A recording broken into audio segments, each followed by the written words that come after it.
Voilà, faites une liste de tout ce que ça vous évoque. Quand vous entendez égalité homme-femme, faites une liste. Le thème du jour est donné, l'exercice peut commencer.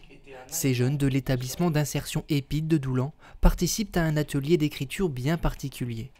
À eux maintenant de s'exprimer sur le papier et les yeux bandés. Comme ça, là, si je devais redire ce que j'ai noté, je ne saurais plus. Par contre, les yeux bandés, dans mes pensées, j'ai pu noter des choses que j'aurais pas pensé. Ça m'a permis de penser à des choses extérieures que l'EPID du coup. Égalité femmes-hommes, harcèlement, estime de soi. Pendant 3 jours, les jeunes vont aborder des thèmes de société. En face, le poète et ancien rappeur Mystique les invite à la discussion et à l'échange. C'est des questions souvent abordées par les adultes. Et les jeunes sont rarement invités au débat. Quand on prend le temps et qu'on leur fait prendre conscience à la jeunesse ils ont le temps de dire ce qu'ils pensent et qu'on accueille leurs paroles, je pense qu'ils nous livrent des choses qui sont intéressantes, pertinentes et qui nous-mêmes nous feront grandir. La rime, elle est en anse.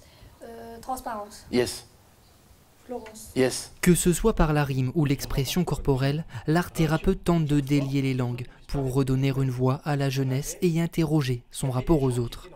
C'est vrai que plus on en parle profondément dans ce sujet, on prend conscience du souci que ça peut être.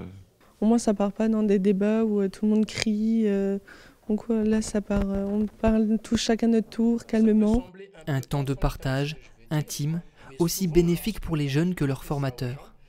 C'est un moyen peut-être de se voir entre eux un petit peu autrement. Ça nous sort un petit peu d'une certaine zone de confort, on va dire, et ça permet de nous questionner, on va dire. Se questionner pour mieux penser, mieux comprendre ou se connaître, et rappeler que parfois, nul besoin de mots pour cela.